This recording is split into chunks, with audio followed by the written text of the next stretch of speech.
আজকে আপনাদের সাথে শেয়ার করব খুব সিম্পল ভাবে একটা তরকারি রান্না, আমি যেভাবে রান্না করি বেগুন সেটা। তো প্রথমে আমি চুলাতে একটা পাতিলে গরম পানি দিয়ে দিলাম, তার মধ্যে দিয়ে দিলাম লবণ, এখন দিয়ে দিলাম হলুদ। তারপরে এইখানে একটা দেড়টার মতো পেঁয়াজ কুচি এইখানে আমি পানিতে দিয়ে দিলাম। আমার কাছে বেগুনের ঝোলে যদি এরকম একটু পেঁয়াজ কুচি পাই তাহলে খুব ভালো লাগে। তারপরে এইখানে দিয়ে দিলাম তেল। তারপরে এই যে আপনারা এটা কে কে চিনেন আমি জানি না, আমাদের যশোর জেলায় এটার নাম হলো কুমড়োর বড়ি। এই যে এটাকে আমি খুব ভালোভাবে ভেজে নিলাম। নেওয়ার পরে পানিটা যখন উতলে আসলো তখন আমি এটার মধ্যে বেগুন দিয়ে দেব। এই যে বেগুনগুলো আগে থেকে কেটে ধুয়ে রেখেছিলাম, এইখানে এখন আলু আর বেগুন আমি দিয়ে দিলাম। দিয়ে একটু নাড়িয়ে দিব, এপাশ ওপাশ উল্টিয়ে দিব যেন বেগুনটা একদিকে তাপ না লাগে। যদি আপনার বেগুন একদিকে তাপ লাগে তাহলে আমাদের যশোরের এলাকার ভাষায় বলে বেগুন একদিকে তাপ লেগে ঠাসা পড়ে যাবে। এই জন্য আমি দুই একটা বার বেগুনটা লাড়া দিয়ে দিলাম। এখন এইখানে আমি কাঁচামরিচ বাটা আর এইখানে ছিল আপনার সরিষা বাটা, পেঁয়াজ বাটা আর জিরা বাটা। তো মশলাটা আমি এইখানে একসাথে মিক্সড করে নিচ্ছিলাম। মিক্সড করা হয়ে গেলে এটা আমি বেগুনের ঝোলের মধ্যে দিয়ে দেব। তো এখন যেহেতু আপনার ওই যে কুমড়ো বড়ির সিজন না, সেই জন্য বড়িটা আমি খুব ভালোভাবে ভেজে কড়া করে ভেজে রেখেছিলাম যেন ওটা দিয়ে কোনো গন্ধ না আসে, যেহেতু অনেক দিন হয়ে গেছে। এটা সিজন তো আপনার এই যে সামনে আসবে আর কি। তো ওইটা আমাদের দেশে কিভাবে বানায় আমি আপনাদেরকে জানাই। ওইটা আমরা যে চাল কুমড়োটা থাকে, অনেকে বলেন জালি, ওই চাল কুমড়োটা যখন একদম বয়স্ক হয়ে যায় তখন ওটাকে পেড়ে ওটা কুড়াই, কুড়ায় তারপর ওটা শিলপাটাতে আমরা বাটি। বাটানোর পরে তারপরে যে কলই হয় ওই কলইয়ের যে ডাল, এটা যাদের বাসায় হয় তাদের বাসায়, আর যাদের বাসায় হয় না তারা কিনে নিয়ে আসে। নিয়ে এসে সারা রাত এটা ভিজিয়ে রাখি, ভিজিয়ে রেখে পরের দিন আপনার এটা আবার শিলপাটাতে একদম মিহি করি।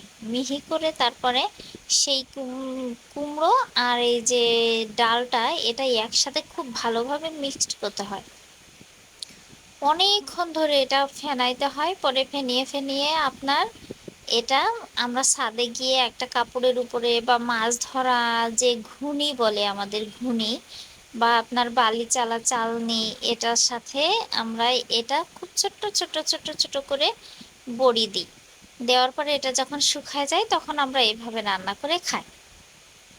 তো প্রথম যখন আপনার যখন এটা উঠে তখন আপনার জালটা কম লাগে। আমার যেহেতু এটা একটু পুরানো হয়ে গেছে এই জন্য আমি আর কি এটার মধ্যে ফার্স্ট অবস্থাতেই দিয়ে দিয়েছিলাম।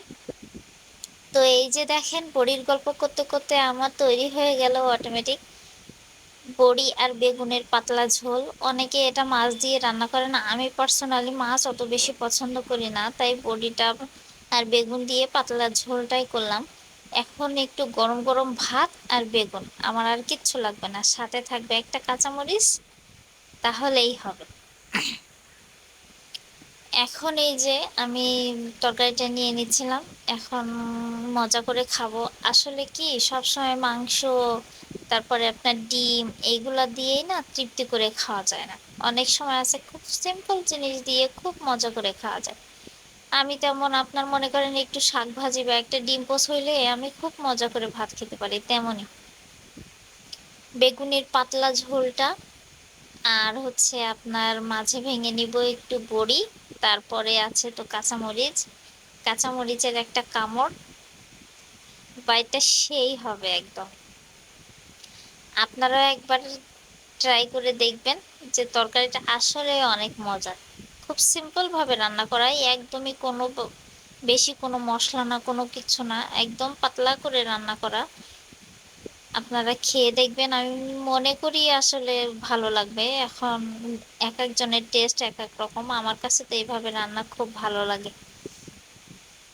অবশ্যই এইভাবে আমাদের এলাকায় এখনো রান্না করে। আমরা যেহেতু এখন একটু ঢাকাতে থাকি তো এইভাবে বেশি রান্না খাওয়া হয় না।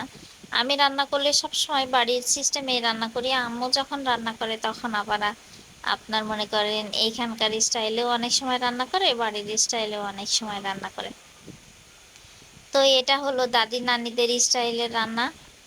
আমার কাছে তো এইভাবে রান্নাই সব থেকে বেশি মজা লাগে, সব কিছু খুব কম পরিমাণে লাগে, তেলটার পরিমাণও খুব কম থাকে, আমার কাছে খুব ভালো লাগে। আলহামদুলিল্লাহ অনেক তৃপ্তি করে খেয়েছি।